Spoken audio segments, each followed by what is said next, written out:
Let's go. Hey, I gotta hit them cymbals too, bro. I can't just be on the drums. You gotta hit them cymbals up there too, man. What up, my guys? Free NBA picks every single day, man. It's NBA Talk with Jay Money. Second show of the day, man. We got our guy Ronald Cabang here at @U_Capper on Twitter. My guy from Sports Memo, my guy from Life. Period, man. What's up with you, Ronald? Everything cool with you? Yeah, man. I appreciate you, Jay. I love coming on the show every Thursday, man. I wish we could do it more often, but I know you're a busy guy. You're wanted everywhere. All these places, all these sites looking for your action there. And I love to see you grow. I love seeing you grow and just becoming someone that you thought you were gonna be. And I think you're an inspiration to a lot of people. I mean, for me, on the NBA side, yesterday 4-2. I did go 1-0 on the college football as well. Touch on a lot of sports, so just hopefully we continue going in that direction here. Yeah, Ronald's the man, man. Does college football, NFL, he does baseball. Do you do college basketball too? Yeah, college Yeah, basketball as well. Yeah, I mean, I doing like it. doing a All lot of stuff. sports. It's hard, right? Because you're not a volume guy, and then for Hmm. me, touching all these sports, it's hard to kind of bring all the volume down to a Right. level that's like reasonable. So That I makes rock sense. with a lot of systems and trends and stuff. So I see a lot of things that I want to play, and it's just really hard to manage the volume. But it's something that we have to do and kind of work with as professional cappers. Exactly, bro. This is what we do. It's all business here, guys. Make sure y'all go check out my guy Ronald at Sports Memo. Check him out on YouTube, on Twitter, all that good stuff, man. Follow him on Twitter. Basically, post everything there for links, all the good stuff, man. My guy Ronald here doing all sports, but it's all business here, guys. Let's get straight to some picks here. Only 4 games. Let's get straight to it. First game up, we're going to the streets of Washington D.C. here. We got the Wizards getting 3.5 points versus the Mavs here, Ronald. They've beaten the Mavs 2 straight times. Obviously, there was last year. These two teams have beef with each other. We know that. I mean, I can't just say that it's like the Mavs. They want some. Porzingis has beef with the Mavs as well. He's gonna want to play well, but I don't care. I don't think their team is that good enough to hang with the Mavs here. They're coming off a bad spot. We got to find some type of way to get here on the Mavs. Personally, Mhm. I took them first half -1.5. I think this should be a trifecta spot here, Ronald. How you looking at this one? Yeah, I mean, I'm pretty aligned with you as well on this one. Mavs 6-4, obviously coming off of that loss yesterday to the Magic, which you called correctly. They are in a bad schedule spot, playing second game of back-to-back road games, third game in 4 nights, missing Wood and Bertans. And you would think this is a Wizard spot, especially with the Wizards being rested, right? They're 5-6, they're rested. They haven't played since Monday. They beat the Hornets without Beal. Beal is out again, though, and so is DeLon Mm-hmm. Wright. The one thing about the Mavs, though, and Luka, they don't like losing twice, bro. Like dating back to last season, they are 29-12 straight up off of a loss, 29-11-1 against the spread in those same spots. So if you expect them to win the game, they're more likely going to cover. Last season, obviously they were a deeper team, right? They got Brunson and all those guys, but this season in the same situation, they're already 3-0 straight up, 2-0-1 against the spread. Also, if you're looking towards a total of 3-0 to the over as well, this is a low total. Mm-hmm. Just a combination of Jason Kidd and Luka and their competitiveness combined, they just don't like to lose in multiple games. You know what I mean? So, I and like it. looking at the Wizards, we would think, like I said, they have the rest advantage. So you would want to think that they would have the upper hand, right? But dating back to last season, Wizards on 2 days rest, 4-10 straight up, 2-10-2 against the spread. Now they're not. They don't even have Beal, right? Their average Mm-hmm. full game margin -7.6 per game in those games. And that includes 0-1 straight up and against the spread so far this season. So it's translating into this new season here. They lost to the Pacers by 10 as 5-point favorites at home. And we take that same situation. Now they're looking at the dog when they look at the dog in the game, 0-8 straight up, 1-7 against the spread. So everything is just translating to the Mavs here. I mean, in my the other thing too about with Beal out of the lineup, I also looked at them how they did as home dogs without Beal in the Mm. lineup last season. 2-9 straight up, 3-8 against the spread. They just don't get it done without Beal. The rest advantage isn't there for this specific Wizards team, and Dallas, they just don't like losing twice. And so I think that they're gonna put a huge effort, whether it's early or full game. I would just take them first game or first half or the full game. I mean, to Right. me, it's just everything's pointing to the Mavs. I like that, man. I like the breakdown. I like the numbers with it. Everything backs up my play here. Yeah, I like the Mavs. Like I said, I wouldn't talk anyone out of Mavs trifecta spot here, but I do think first half is like it's my top spot in the game. But I think they come out here early and often. I think they build a lead. They're pissed off. They only scored 87 points last night. This is a bounce back J spot here for the Mavs. We knew that they were looking ahead to this game. They didn't play their best game yesterday. They didn't even care, and I also think they conserved some energy as well. You could just tell Mavs had they didn't even care about their game yesterday. This is the game. I think they come in here and want to smash Porzingis and the guys. And one more note as well, Dinwiddie got fleeced by the Wizards as well. So he's going to have some extra incentive to go in DC and smack these guys up as well. Obviously, it's a little bit of a different team than last year. But the last time they faced off, it was 135-103. So you get the revenge spot here. You get a bounce back spot. You get Luka want to go smash Porzingis. Dinwiddie wanted to go up there and play well in Washington, D.C., a team that basically said they didn't want him, didn't think it could work out with him and Bill. A lot of factors here. And Ronald, we always got to remember as well, it's rest, but it could also be rust. So what you're speaking to is when the Wizards come out, they play better when they're in an offensive groove. Not all teams, I mean, obviously it's nice 2 days off, get a chance to kick your feet up, but you're also not in that basketball groove as of where these teams playing every day. They're in a groove. So that's a good look there. You looking at those rest advantage there. It doesn't matter in this particular spot. I like the Mavs here. First half, couldn't talk you off first quarter, first half, first. Just to go off of what you were saying real quick about how certain teams do. You know, we always look at situational spots, right? Right. But we also got to look at the team in that situation. As long as the team is intact, like the same roster, the same coaches, they pretty much would have the same type of mindset from season to season. So these situational things that we look at, I feel like it also is situational for each team. So that's why I dive deeper into it, not just like, oh, the rest advantage, give them the advantage. Some teams, they're just not good in that situation. That's the Wizards, hopefully. Exactly. Tonight. Yeah. Man, Mavs smashing them guys, man. They smashed them tonight, my guys. Mavs trifecta spot for the cash. I've only bet first half so far, but when I go down to the spot and pick up that cash for the Magic yesterday, I know I'll put some on the Mavs -3.5. They only got full game. So that's what I like. Excuse me. Let's go over here to the streets of Atlanta real quick. Got the Hawks laying 1 point in this one, Ronald, versus the 76ers. This is a big game, my guys. Obviously, these two teams play again in a couple of days, so I don't know what I like to do in these type of games. I'll watch this game really closely. Probably won't place a bet on it. I do like Hawks first quarter. Something tells me that they kind of start out here early. Ronald, you like something here? Yeah, that's actually the way that I was looking too. The Hawks first quarter and the possibly the over first quarter as well. So the thing is, obviously the Sixers 5-6 coming off of a 12-point win over the Suns on Monday. That was Embiid's first game back. Hawks 7-4 coming off an outright loss to the Jazz yesterday. And I actually got that one out. Got that one correctly. I got the Jazz yesterday. They are on the second leg of back-to-back home games. Also a third game in 4 nights. They do have a tough schedule coming up here, right? They play the Sixers twice today at home, and then go to Philly. Then they got the Bucks, Celtics, Raptors, and Cavs on deck. So it's a tough schedule here.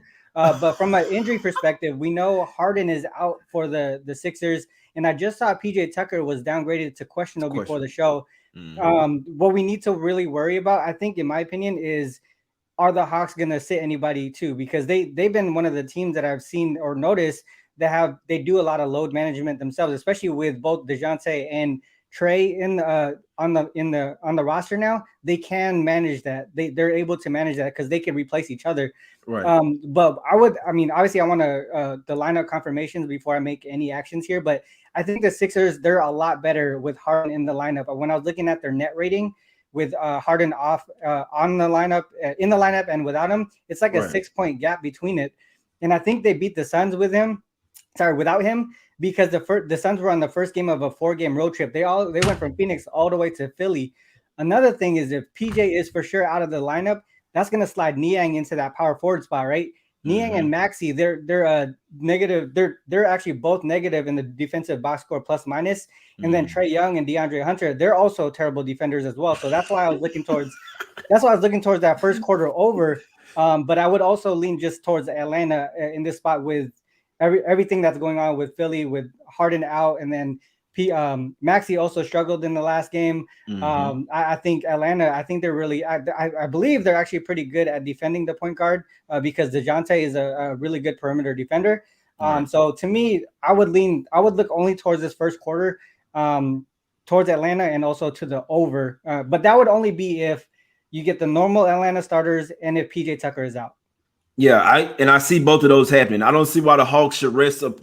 They hadn't had to travel, so while it is 3rd and 4, when you get the 4th straight home game, I think that's something key there as well. When they hadn't had to travel, obviously with travel, when you get like 3rd and 4 and back-to-backs, those are the worst spots. But at the house, you don't have to travel. You just go into the house down the street. It's not that bad. Obviously them coming off a loss last night, it's a back-to-back spot. The Sixers just had 3 straight home games as well. Now they head out on the road for the first time, so obviously different gym change over there. So I mean, if I'm betting this game, it's Hawks in the first quarter. It's simple. Full game. I do think it's a dead toss. Obviously, these two teams played in the playoffs a few years, the year before last as well. It wasn't last year, it was the one before that, where the Hawks put them out. So I'm sure the Sixers, they went 2-1 versus them last year. They're always going to want something versus the Hawks after getting put out by them. But it's a tough game for me. Obviously, Sixers still trying to figure things out without Harden. They got it done versus the Suns. There was more on the Suns being in a sleepy flat spot there, like you said, Ron. I was all over that shit in that game, so I know.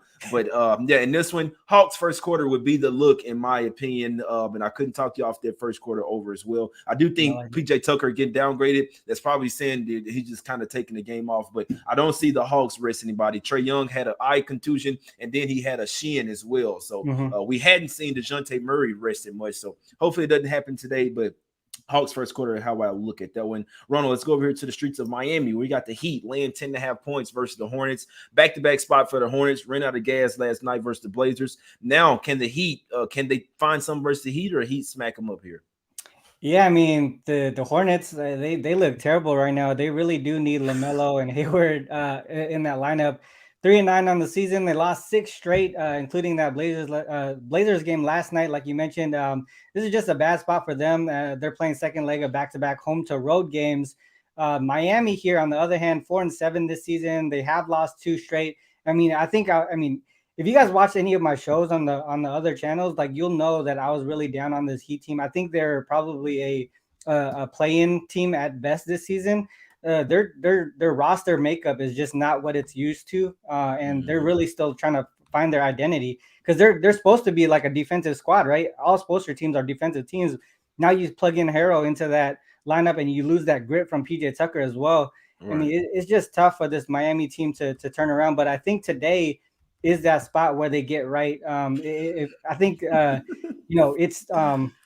I think it's only the 3rd game in 7 nights, if I believe. So they're going to be well rested, right? This is going to be the 5th game in the same amount of nights for the Hornets. So I think this line is where it's at because of that, the whole rest situation here. I think this is, like I mentioned, a get right spot here for the Heat. I do want to wait until official status for Harrell is announced. I like him there for the double-digit line, but if he's out, obviously we're going to get a better line, and I would just take the Heat regardless.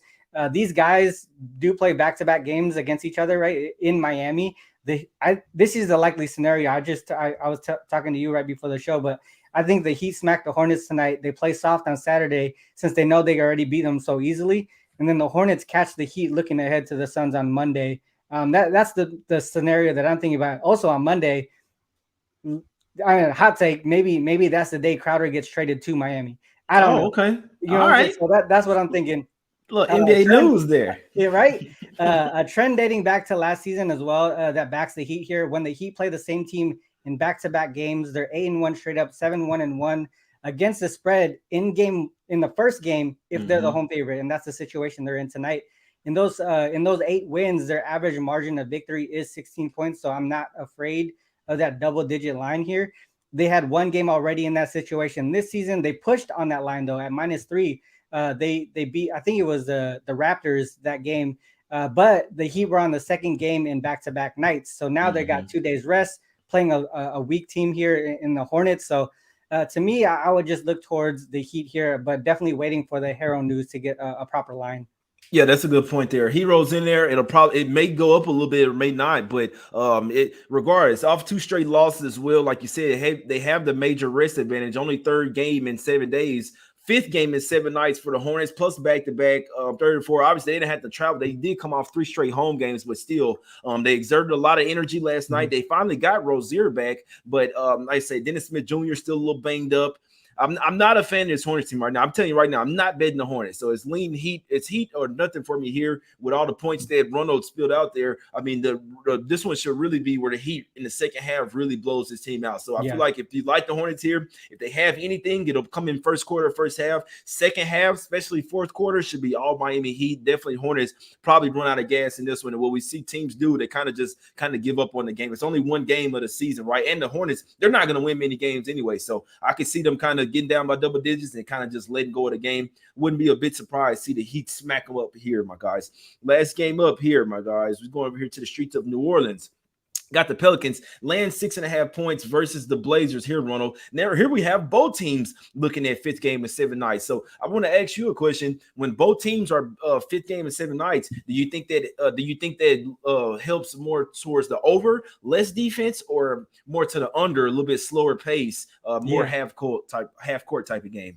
Yeah, man, we're aligned here as far as like the thought process, because I did look at that last night, but I didn't see any advantage either way when both teams are in the same situation here.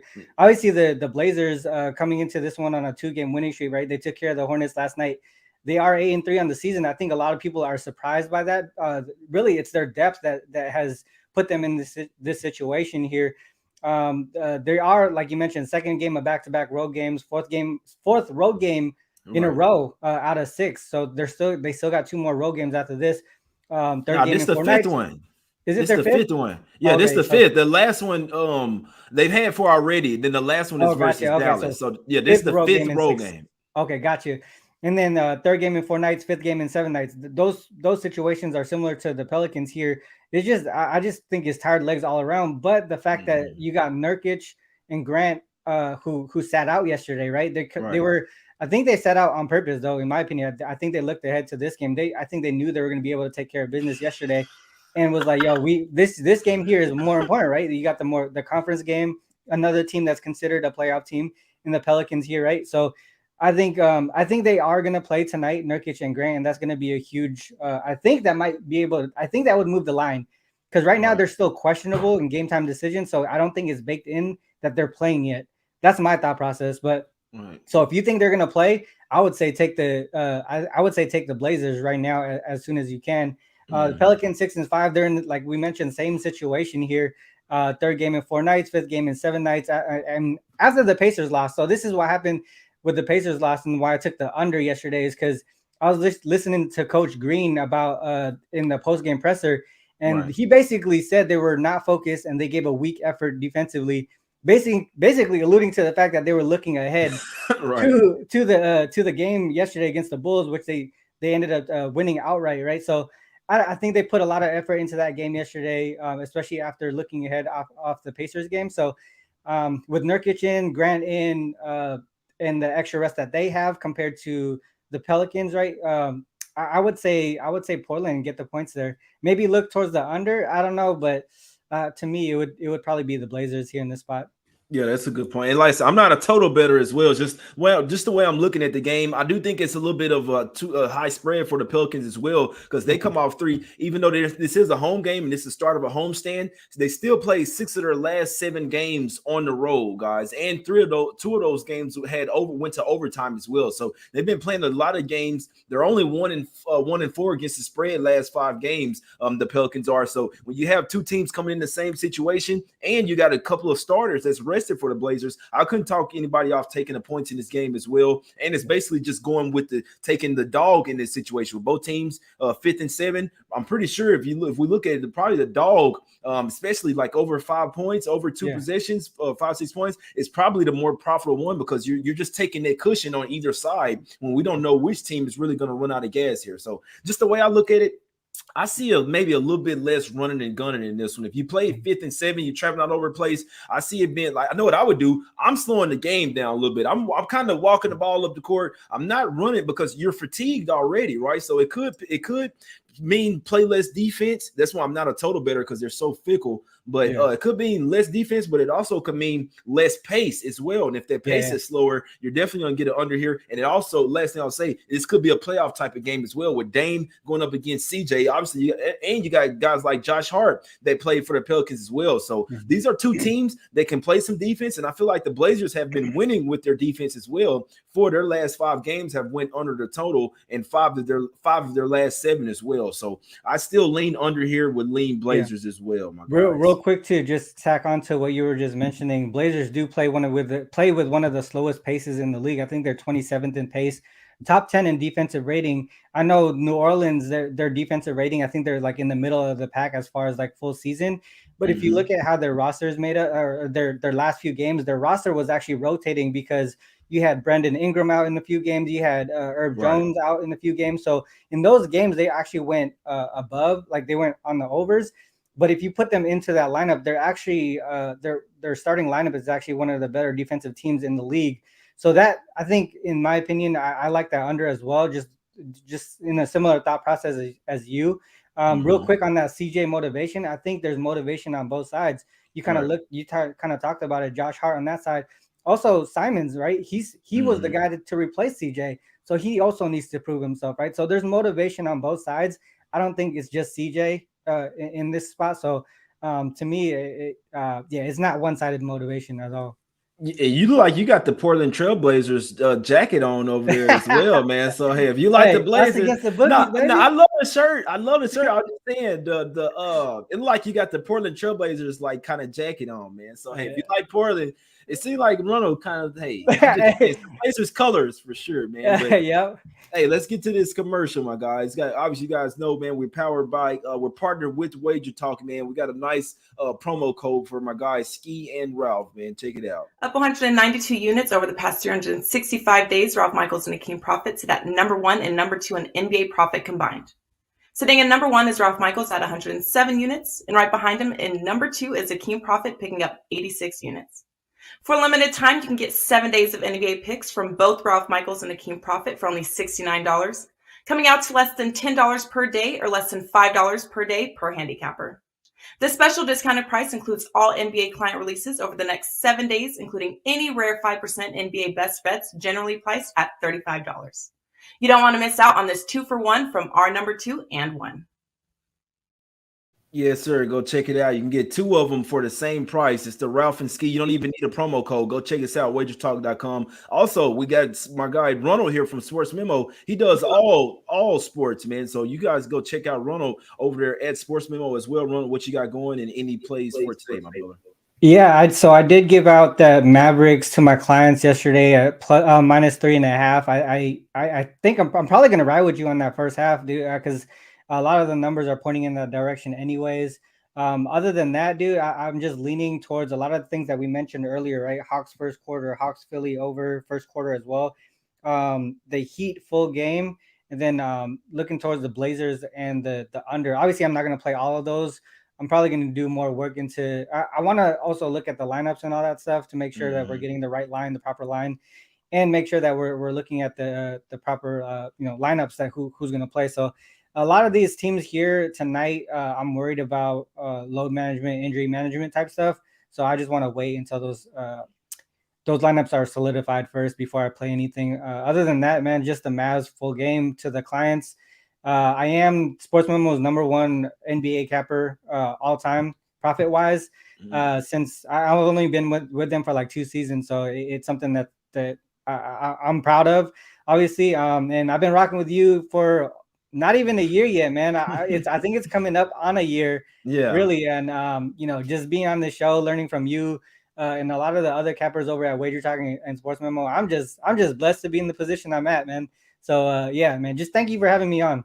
Anytime. Well, every Thursday, man. Hey, if you want, you can come on some weekend shows as well. I do. Hey, one Saturday, doing a few Saturday. Maybe this weekend is going to be a little crazy because I'm moving and stuff, but you always welcome to come on the show, my brother. We can do, I know you cap at night. We can do night shows. You can do the Sunday morning NFL show with me whenever, my guy. You know, it's all open, but love the way you're looking at the games. Love the way the stats that you bring in, how you're going back and look at the past. That's how you do it, my brother. We will win, my guys. Real quick, I want to let guys know, man, if you like like to get, you got a couple of more days to get $10 off shirts, man. You can use promo code WIN10 over there at the site. We got the Jay and Shark shirts for only $15.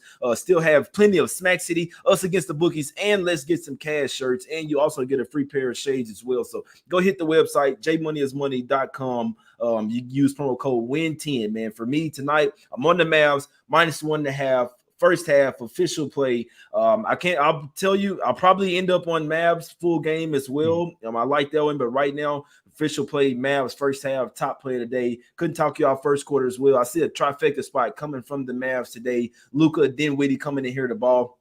Honorable mentions would be the Blazers and probably lean Blazers, but me personally, just the way I feel like the under is the spot in that game. Blazers, Pelicans might be a playoff style type of game, and Hawks first quarter. That's what I'll be looking at. Got to do some more shows. Doing the NFL show, guys, at 3 p.m. Eastern. So if you want to check it out, we appreciate y'all tuning in. I appreciate my guy Ronald coming on, man. Y'all go follow him on Twitter at @U_Capper. You can follow me as well at JMoneyIsMoney. That's the show today, my guys. We back tomorrow. It's Us Against the Bookies, and let's get some cash. We out.